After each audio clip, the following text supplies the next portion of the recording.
Hello viewers, this is Just Fake Network TV, a place where you can get the latest information about Nigeria news. And now the news in details. You committed atrocities against Igbo. Frederick Fawcett blasts his home country, Britain. Frederick, the English journalist and actor, will be 82 this year. He was born on 25th August 1938, at such age when a man is moving closer to his grave or maker. His conscience became sharper. His propensity for remorse gets greater. He tends to make up past crooked ways straight.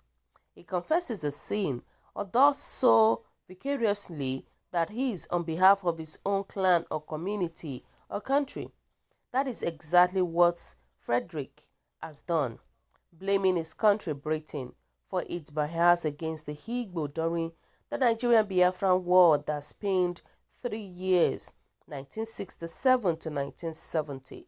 Another Briton who became contrite was Harold Smith, a colonial officer who admitted that Britain deliberately made the North to dominate the South here in all ramifications, using well-choreographic policies of demography, appointment, and politics.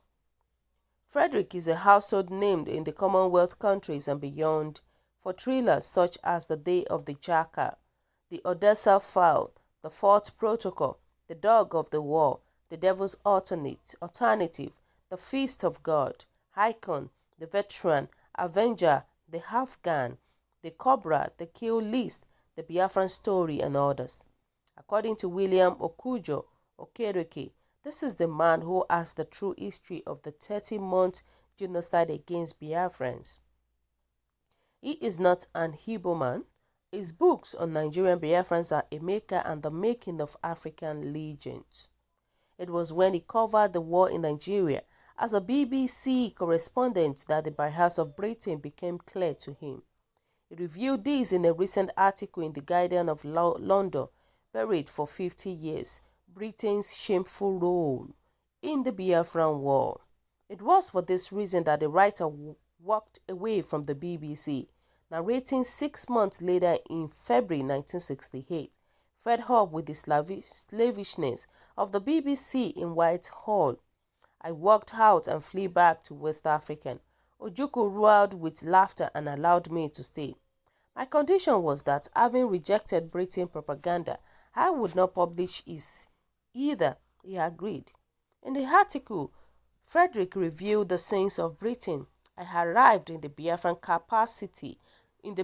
capital of Enugu on the 3rd day of the war.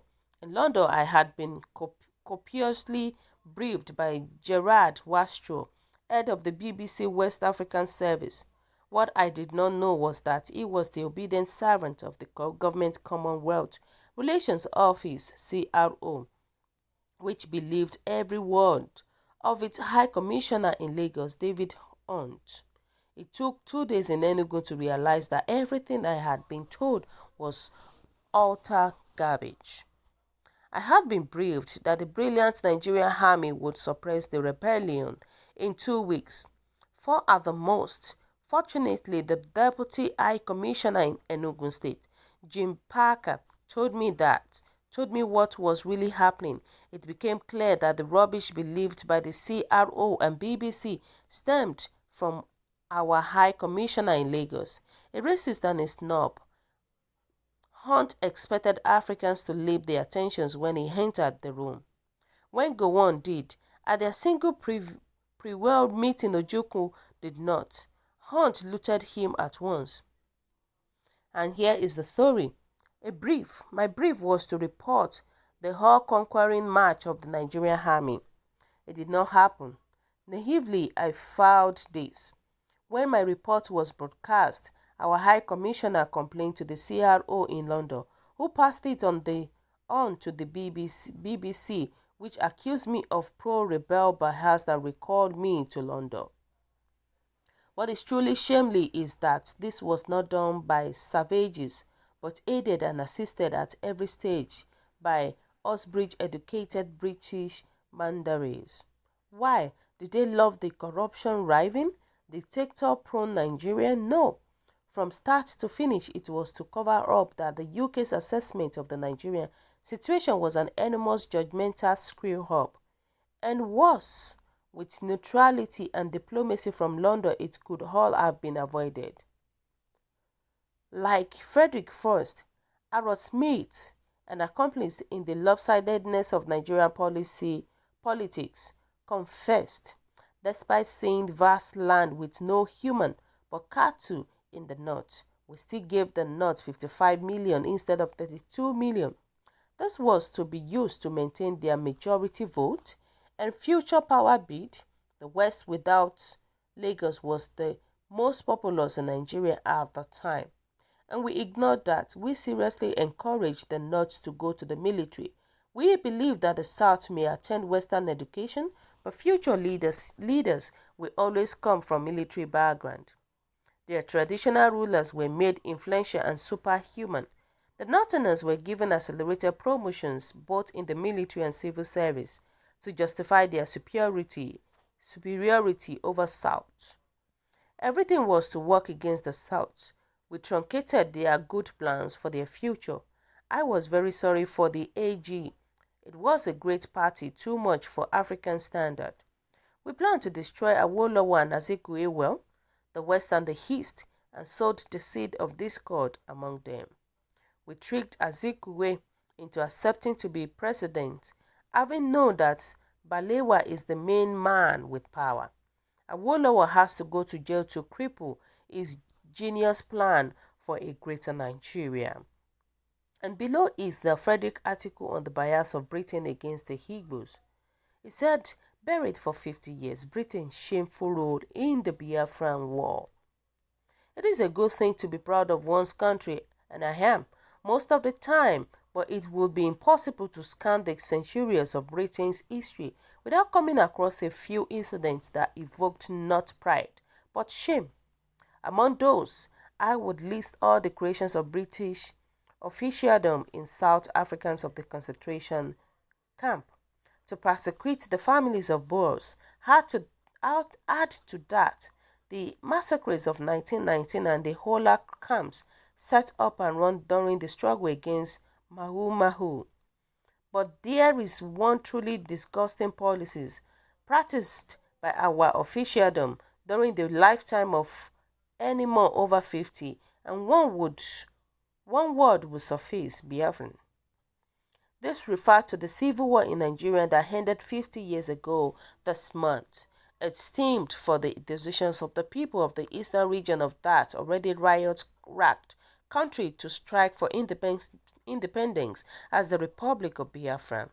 As I learned when I got there as a BBC correspondent, the Biafrans, mostly of the Igbo people, had their reasons. The federal government in Lagos was a brutal military dictatorship that came to power in 1966 in a bloodbath.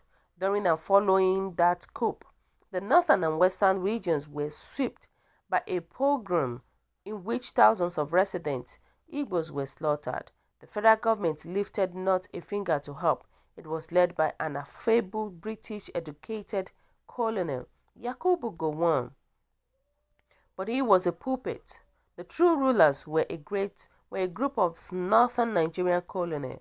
The crisis deepened, and in early 1967, eastern Nigeria, harboring about 1.8 million refugees, sought restitution. A British-organized conference was held in Ghana, and a concordat agreed.